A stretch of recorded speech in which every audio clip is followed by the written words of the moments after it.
अस्सलाम वालेकुम। Class 12th subject accountancy और आज हम नया यूनिट पढ़ेंगे that is issue of debentures. इससे पहले भी मैंने आपको बताया कि कंपनी बहुत सारे तरीक़ों से फाइनेंस रेज़ कर सकती है, जैसे कि issue of preference shares, issue of equity shares और इशू ऑफ डिवेंचर्स भी एक सोर्स है जिसके ज़रिए कंपनी रेज़ कर सकती है फाइनेंस फ्रॉम द पब्लिक। अब डिवेंचर्स क्या होते हैं? डिवेंचर सिंपली एक लोन होता है जो कंपनी रेज करती है पब्लिक से, और इन अदर वर्ड्स जो डिवेंचर्स होते हैं ये सर्टिफिकेट की शक्ल में होती है जिस पे कंपनी की सील होती है और ये एक्नॉलेजमेंट करती है या ये प्रूफ देती है कि कंपनी ने इतना डेट रेज किया है पब्लिक से, और जिस भी पर्सन का नाम इस सर्टिफिकेट का होगा वो डिवेंचर होल्डर बनता है कंपनी का। और आप ये समझिए जहाँ पर भी एक्नॉलेजमेंट ऑफ डेट होगी it means these are the debentures of the company. ये एक लोन होता है जो कंपनी रेज करती है पब्लिक से। कंपनी क्या करती है? एक सर्टिफिकेट इशू करती है जिस पे कंपनी की सील होती है और डेट की एक्नॉलेजमेंट होती है या डेट का प्रूफ होता है कि कंपनी ने इतना डेट रेज किया है पब्लिक से। और ये जो डिवेंचर्स होते हैं इन डिवेंचर होल्डर्स को फिक्स्ड रेट ऑफ इंटरेस्ट मिलता है। शेयर होल्डर्स को क्या मिलता था? डिविडेंड, और वो जो डिविडेंड होता है वो फिक्स्ड नहीं होता था अगर हम इक्विटी शेयर्स की बात करेंगे। लेकिन जो डिवेंचर होल्डर होते हैं उनको फिक्स्ड रेट ऑफ इंटरेस्ट मिलता है। और ये जो इंटरेस्ट मिलता है it does not depend whether the company is earning profit और नॉट। कंपनी को प्रॉफिट हो या ना हो इंटरेस्ट पे करना ही करना है। लेकिन इन शेयर होल्डर्स वहाँ पर जब भी प्रॉफिट होगा तभी कंपनी डिविडेंड पे करती थी, लेकिन यहाँ पे ऐसा नहीं है क्योंकि ये जो डिबेंचर होल्डर्स होते हैं ये क्रेडिटर्स होते हैं कंपनी के, और जब ये क्रेडिटर्स हैं कंपनी के तो जो इंटरनल अफेयर्स होता है कंपनी का इन डिबेंचर होल्डर्स को कोई भी हक नहीं होता है कि वो इंटरनल अफेयर्स में पार्टिसिपेट करे। जो इंटरनल अफेयर होता है उस पे इन डिबेंचर होल्डर्स को कोई भी हक नहीं होता है कि वो वहाँ पे पार्टिसिपेट करे। ये जो डिबेंचर होल्डर्स होते हैं उनको ज़्यादा रिस्क नहीं होते हैं क्योंकि जो डिबेंचर होते हैं उनको कंपनी कुछ कोई एसेट गिरवे रखता है जिसको हम कहते हैं मॉर्टगेज। कोई एसेट मॉर्टगेज रखता है कंपनी जिससे ये जो डिबेंचर होल्डर होते हैं उनको ज़्यादा रिस्क नहीं होती है। So in case of debenture there is no risk while as in share holder there is lot of risk. ये भी एक बेनिफिट है इन डिबेंचर होल्डर्स को क्योंकि उनको ज़्यादा रिस्क नहीं होती है। अगर हम डेफिनेशन की बात करेंगे, definition a debenture is an instrument issued by a company under its common seal as acknowledgement of debt. It contains a contract for repayment of the principal amount on or before a specified date and for repayment of interest at a fixed rate until the principal sum is repaid. जो मैंने आपको अभी कहा ये एक certificate है, एक instrument है जो इशू करते हैं कंपनी, जिस पे कंपनी की सील होती है और ये जो डॉक्यूमेंट होता है इस पर डेट की एक्नॉलेजमेंट होती है, डेट का प्रूफ होता है कि कंपनी इतना डेट लोगों से रेज किया है। और ये जो डिबेंचर्स होते हैं ये कॉन्ट्रैक्ट भी होता है जिस पे लिखा गया होता है कि कब हमें पेमेंट ऑफ करना है इस डिबेंचर का और कितना हमें इंटरेस्ट देना है, वो भी इस पे लिखा जाता है जो ये सर्टिफिकेट इशू करते हैं कंपनी। अगर हम सेक्शन 2 सब सेक्शन 12 की बात करेंगे तो ये क्या कहते हैं? Debentures includes debenture stock bonds and any other security of A company weather constituting A charge on the asset of the company और नॉट। ये जो सेक्शन 2 है कंपनी एक्ट का, ये क्या कहता है? ये कहता है कि जो डिबेंचर्स होते हैं इसमें स्टॉक भी आता है, बॉन्ड्स भी आते हैं, और जो भी सिक्योरिटीज़ है जिस चाहे उस पर चाहे एसेट उनका चार्ज हो या ना हो वो भी इस डिबेंचर्स में आते हैं। फर्स्ट जो फीचर इसका, a certificate acknowledging the debt owned by a company to the person named therein. ये जो डिबेंचर होते हैं ये एक सर्टिफिकेट होते हैं जो ये एक्नॉलेज करते हैं कि इतना डेट कंपनी ने लिया है जिस पर्सन का नाम इसमें लिखा गया होगा। उसके बाद है प्रॉमिस टू पे द प्रिंसिपल अमाउंट ऑन और बिफोर ए स्पेसिफाइड डेट। ये भी इसमें लिखा गया होता है कि जो प्रिंसिपल अमाउंट है वो हमें कब पे करना है, और ये भी लिखा होता है कि कितना हमें इंटरेस्ट देना है इस अमाउंट पे, और उसके बाद डिटेल्स ऑफ सिक्योरिटी, क्या कोई एसेट मॉर्टगेज है या नहीं, उसकी भी डिटेल्स पे होती है। Types of debentures on the base of security, इस पे है secured debentures and unsecured debentures. Secured debentures और दोज डिबेंचर्स, या इन्हें हम कहते हैं मॉर्टगेज डिबेंचर्स। वो डिबेंचर जिनको हम कोई एसेट गिरवे रखते हैं, फॉर एग्जाम्पल अगर कंपनी को पेमेंट करना है प्रिंसिपल अमाउंट का, तो उस वक्त कंपनी के पास पैसा नहीं होगा तो कंपनी वो एसेट भेजेगा और ये डिबेंचर होल्डर्स को वो अमाउंट पे करेगा। Means these are the debentures जिनको कोई सिक्योरिटी होती है। सिक्योरिटी क्या होगी, कोई एसेट होगा जो मॉर्टगेज होगा, जो गिरवे होगा, जो कंपनी, अगर कंपनी के पास पैसा नहीं होगा तो at the time of payment of the principal amount company इस एसेट को खरीदेगी और इन डिबेंचर होल्डर को अपना अमाउंट पे करेगा। वो एक और है अनसिक्योर्ड डिबेंचर, इन्हें हम कहते हैं नेकेड डिबेंचर। ये डिबेंचर वो डिबेंचर होती है जिन्हें कोई सिक्योरिटी नहीं होती है। सो फिर से मैं समझाऊँ, unsecured debentures are also called naked debentures, क्योंकि इन्हें हम इसलिए नेकेड डिबेंचर कहते हैं क्योंकि इनको कोई सिक्योरिटी नहीं होती है। On the base of redemption, first one is redeemable और दूसरा है non redeemable debenture. Redeemable debentures वो डिबेंचर होते हैं जिन्हें हम पे करते ही एक स्पेसिफाइड डेट पे, कोई स्पेसिफाइड डेट होता है उस पर ये डिबेंचर हम रिपे करते ही। लेकिन जो नॉन रिडीमेबल डिबेंचर है वो डिबेंचर है जिन्हें हम रिपे नहीं करते ही जब तक कंपनी मौजूद है। इन्हें हम तभी रिपे करेंगे जब कंपनी बंद हो जाएगी। सो रिडीमेबल डिबेंचर और दोज डिबेंचर्स जिन्हें हम रिपे करते ही एट स्पेसिफाइड डेट, और नॉन रिन्यूएबल डिबेंचर्स और दोज डिबेंचर्स जिन्हें हम रिपे करते ही at the time of liquidation of the company. जब कंपनी बंद होगी तो इस वक्त हम इन डिबेंचर्स को रिपे करेंगे। Third one is on the base of records. First one is registered debentures and second one is bearer debentures. Registered debentures वो डिबेंचर होते हैं जिसपे नेम, एड्रेस एंड जो पर्टिकुलर होते हैं डिबेंचर होल्डर्स के, वो उसमें लिखे गए होते हैं। सो रजिस्टर्ड डिबेंचर और दोज डिबेंचर जिसपे नेम, एड्रेस और पर्टिकुलर जो डिबेंचर होल्डर्स के होते हैं उस पर लिखे गए होते हैं। और बियर डिबेंचर वो डिबेंचर होते हैं जिसपे ना तो नेम, ना एड्रेस और ना ही कोई पर्टिकुलर जो डिबेंचर होल्डर का होता है उस पर लिखा गया होता है। इस पर कुछ भी नहीं लिखा गया होता है, किस पे, बियरर डिबेंचर्स पे। लेकिन जो रजिस्टर्ड डिबेंचर उस पर नेम भी होता है, एड्रेस भी होता है, किसका, जो डिबेंचर होल्डर होता है। उसके बाद है on the base of convertibility. First one is convertible debentures और दूसरा है नॉन कन्वर्टेबल डिबेंचर्स। जो कन्वर्टेबल डिबेंचर्स हैं ये वो डिबेंचर्स हैं जिनको हम कन्वर्ट कर सकते हैं इनटू शेयर्स। ये हम फुली भी कन्वर्ट कर सकते हैं और पार्टली भी कन्वर्ट कर सकते हैं। पार्टली डिबेंचर और दोज डिबेंचर्स जिस पे हम सारा अमाउंट कन्वर्ट नहीं कर सकते बल्कि only the portion of debentures हम कन्वर्ट कर सकते हैं इनटू शेयर्स। और जो फुल्ली डिबेंचर्स हैं वो सारे डिबेंचर्स हम कन्वर्ट कर सकते हैं इनटू शेयर्स। उसके बाद है दूसरा है नॉन कन्वर्टेबल डिबेंचर्स, वो डिबेंचर जिनको हम कन्वर्ट नहीं कर सकते हैं इक्विटी शेयर्स में।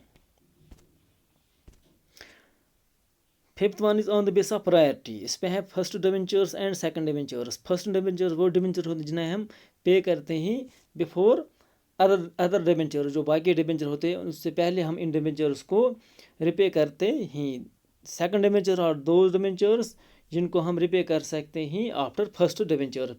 पहले डिबेंचर्स को जब हम पे करेंगे तो उसके बाद इन डिबेंचर्स को हम रिपे करते हैं। Six one on the base of coupon rate. Coupon rate वो रेट होती है जब हम डिबेंचर्स इशू करें तो उस पर एक हम रेट ऑफ इंटरेस्ट लिखते हैं। सो जो रेट ऑफ इंटरेस्ट है उसे हम कहते हैं कूपन रेट। सो कूपन रेट वो रेट होती है जब हम डिबेंचर इशू करते हैं तो उस वक्त जो हम रेट ऑफ इंटरेस्ट उस पर लिखते हैं कि कितना रेट ऑफ इंटरेस्ट है इन डिबेंचर्स पर, उसे हम कहते हैं coupon rate. Coupon rate first one is debenture with fixed coupon rate. वो डिबेंचर जिस पे फिक्स्ड रेट ऑफ इंटरेस्ट होता है उसे हम कहते हैं फिक्स्ड कूपन रेट। दूसरा है floating coupon rate. Floating coupon rate वो रेट होती है जो डिपेंड करती है बैंक रेट और plus reward for risk. Risk क्या होगी तो उसका जो रिवॉर्ड फॉर रिस्क है उसको मिला के, और जो बैंक रेट होगी उसको मिला के उसे हम कहते हैं फ्लोटिंग रेट। यहाँ पर क्या होती है, जो रेट ऑफ इंटरेस्ट है वो फिक्स्ड नहीं होती, बल्कि it depends upon the bank rate and the reward for risk. तीसरा है zero coupon bond. Zero coupon bond वो बॉन्ड होता है जिसे हम हैवी डिस्काउंट पे इशू करते हैं, और जब पे करते हैं तो पे में हम क्या करते हैं, जो एक डिबेंचर होल्डर का वैल्यू होता है तो उस पर हम ये रिपे करते हैं। जो फिर से मैं समझाऊँ, जब हम डिबेंचर्स इशू करते हैं तो इशू के वक्त हम डिस्काउंट देंगे, और जब हम रिडीम करेंगे तो उस वक्त हम जो एक डिबेंचर होल्डर का वैल्यू होता है तो उसी पे हम वो रिडीम करेंगे। तो ये जो डिफरेंस आएगी बीच में उसे हम कहते हैं notional discount. So in zero coupon bond company जब कंपनी जब डिबेंचर इशू करती है तो उसके बाद कंपनी ना तो कोई पेमेंट देती है और ना ही कोई इंटरेस्ट पे करती है। जो बैलेंस जो डिफरेंस होती है वही एक डिबेंचर होल्डर के लिए एक बेनिफिट होता है, जिसे हम कहते हैं डेफर्ड इंटरेस्ट एक्सपेंस। एक शेयर होल्डर जो रिसीव करता है उसे कहते हैं जीरो कूपन बॉन्ड, क्योंकि इसका नाम ही जीरो कूपन बॉन्ड इसलिए है क्योंकि इस पर हम कोई इंटरेस्ट नहीं देते, बल्कि जब हम डिबेंचर इशू करते हैं तो उस वक्त हम हैवी डिस्काउंट पे इन डिबेंचर होल्डर को इशू करते हैं। Terms of issue of debentures. Face value और नॉमिनल वैल्यू जो मैंने आपको शेयर कैपिटल में पढ़ाया है, फेस वैल्यू या नॉमिनल वैल्यू वो वैल्यू होता है जो एक डिबेंचर का वैल्यू होता है। Nominal value of debentures determined by the company and mention on the face of debenture certificate. जो डिबेंचर सर्टिफिकेट उस पर जो वैल्यू होता है पर डिबेंचर का उसे हम कहते हैं नॉमिनल वैल्यू और फेस वैल्यू। उसके बाद issue price, the price at which debentures are issued by the company. वो प्राइस जिस पे डिबेंचर्स इशू करती है कंपनी। एक कंपनी डिबेंचर इशू करते हैं एट पार भी, एट प्रीमियम भी और एट डिस्काउंट पे। एट पार सिंपल मीन्स जो इशू प्राइस होता है that is equal to face value. Issue at premium simple means जो इशू प्राइस होता है that is greater than the face value. Issue at discount simple mean issue price तो that is less than face value. Terms of redemption, जब हम debentures को redeem करेंगे, repay करेंगे, वापस करेंगे तो उस वक्त क्या टर्म्स हैं। हम डिबेंचर्स को इशू कर ये रिपे कर सकते हैं या रिडीम कर सकते हैं at par when debentures are redeemable at face value.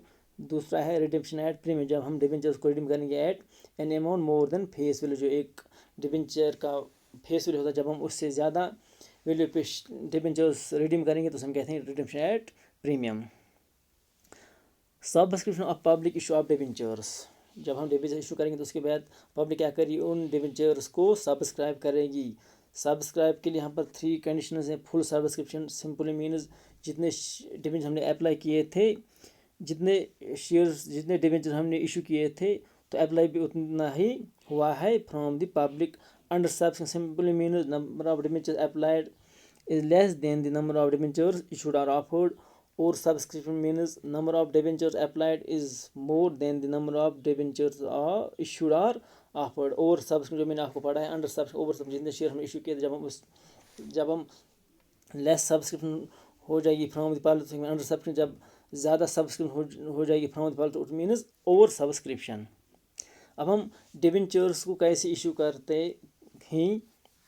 Issue of debentures for cash at par, redeem at par, जब हम डिबेंचर्स को कैश पे भी इशू करेंगे और रिडीम पे, जब हम डिबेंचर्स को पार पे इशू करेंगे और रिडीम भी पार पे करेंगे तो उस वक्त हम क्या एंटर करेंगे।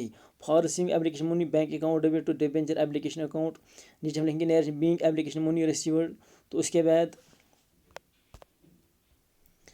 on allotment for transferring application money to debentures account, debenture application account debit to debentures account being application money transfer to debenture। इस तरह हमने शेयर कैपिटल में पढ़ा है, जो प्रोसीजर हमने उसमें पढ़ा है वही यहाँ पर भी हम लागू करेंगे। यहाँ पर भी कोई प्रॉब्लम नहीं है। And allotment for making due allotment money, उसके लिए है debenture allotment account debit to debentures account being allotment money made due on digest debentures at rupees digest per debentures। For receiving allotment money bank account debit debentures allotment account being allotment money received। For making due call money debentures digest call account debit to debentures account being call money made due on debenture at ₹dash पर debenture, जो मैंने आपको पहले पढ़ाया है in share capital. For receiving call में bank account debit to debentures dash dash call account, जो भी कॉल होगी तो उस वक्त हम ये मेंशन करेंगे। Issue of debentures at premium redeemable at par, जब डिबेंचर्स का हम प्रीमियम इशू करेंगे और रिडीम पार करेंगे तो उसको हम कैसे जर्नल एंट्री करेंगे। फर्स्ट केस है when premium has been called on application, जब हम प्रीमियम कॉल करेंगे एप्लीकेशन मनी पे तो उस वक्त हम जनरल एंट्री क्या करेंगे। तो आपको पता है जो हम प्रीमियम रिसीव करते हैं उसके लिए हम अलग अकाउंट बनाते हैं, that is security premium account. उसके लिए हम अलग अकाउंट बनाते हैं, that is security premium account. जब हम प्रीमियम कॉल करेंगे ऑन एप्लीकेशन तो उस वक्त हम क्या एंट्री करेंगे, debenture application account debit to debenture account to security premium account, क्या प्रीमियम हमने लिया है उसको हम अलग अकाउंट में ट्रांसफर करेंगे, उसके लिए है वो सिक्योरिटीज़ प्रीमियम अकाउंट, जिस तरह से शेयर कैपिटल हमने पढ़ा है। Being application money transfer debentures and security premium account. उसके बाद है जब हम प्रीमियम कॉल करेंगे अलॉटमेंट मनी पर तो उस वक्त हम क्या एंट्री करेंगे, तो उस वक्त सिंपली हम वही एंट्री करेंगे जिस तरह से हमने शेयर कैपिटल में पढ़ा है। Debenture allotment account debit to debentures account to securities premium account being allotment money including premium made due. Issue of debentures at premium redeemable at par, जब हम प्रीमियम डिमांड करेंगे कॉल मनी पर तो उस वक्त क्या एंट्री होगी, debentures dash call account debit to debentures account security premium account, नीचे हम लेंगे narration being call money including premium made due. और सिंपली आप ये याद रखिए जब प्रीमियम कंपनी कॉल करते हैं तो वो क्वेश्चन में लिखा गया होता है कि किस पे हम ये प्रीमियम रिसीव करते हैं। आमतौर पर आप ये देखोगे कि जो प्रीमियम होता है वो हम अलॉटमेंट मनी पे रिसीव करते हैं, और फिर भी क्वेश्चन में ये लिखा गया होता है कि किस पे हम ये प्रीमियम रिसीव करते हैं। Issue of debentures at discount redeemable at par, और यूजुअली जो डिस्काउंट होता है वो हम रिकॉर्ड करते हैं at the time of allotment, तो उसके लिए हम क्या एंटर करेंगे, debentures allotment account debit discount on issue of debentures account debit to debentures account, क्योंकि यहाँ पर हम इशू पे डिबेंचर्स, यहाँ पर हम डिस्काउंट पे डिबेंचर इशू करते हैं, तो इसलिए क्या हम एंटर करेंगे डिबेंचर्स अलॉटमेंट अकाउंट हम डेबिट करेंगे और कितना हम डिस्काउंट देते हैं उसको हम डेबिट करेंगे to debentures account. Issue debentures for cash at par redeemable at premium, तो उस वक्त हम क्या एंटर करेंगे, जब हम रिडीम पे डिबेंचर्स, जब हम प्रीमियम पे डिबेंचर रिडीम करते हैं for receiving application money bank account debit to debenture application account being application money received on allotment for transferring application money to debentures account, debentures application account debit, loss on issue of debentures account to debentures account to premium और redemption of debentures। यहाँ पर हम किसकी बात करते हैं, जब हम debentures को redeem करते हैं तो उस हम क्या करेंगे, debentures application account हम डेबिट करेंगे, loss on issue of debentures to debentures account to premium और redemption of debentures account being application money transfer debentures account and made provision for premium on redemption।